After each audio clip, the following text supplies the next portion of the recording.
যত বেশি আপনি পাপ করবেন, যত বেশি পর্ন দেখবেন, যত বেশি মাদক খাবেন, যত বেশি জুয়া খেলবেন, যত বেশি অহেতুক সময় নষ্ট করবেন, যত বেশি আপনি অন্যের ক্ষতি করবেন, ঠিক আছে, নিরপরাধ মানুষের উপর নির্যাতন করবেন, যত বেশি আপনি পাপ করবেন, পাপ, এই পাপ করতে করতে করতে মানুষের অন্তর কঠিন হয়ে যায়।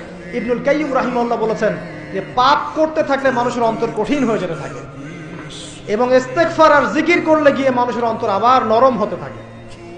পাপের উপর পাপ করতে থাকলে মানুষের অন্তর কঠিন হতে থাকে। এই বিষয়ে রাসূলুল্লাহ সাল্লাল্লাহু আলাইহি ওয়াসাল্লাম বলেছেন, যখন মানুষ একটা পাপ করে কলবের মধ্যে একটা কালো দাগ পড়ে যায়, যখন আরো একটা পাপ করে আরেকটা কালো দাগ পড়ে যায়।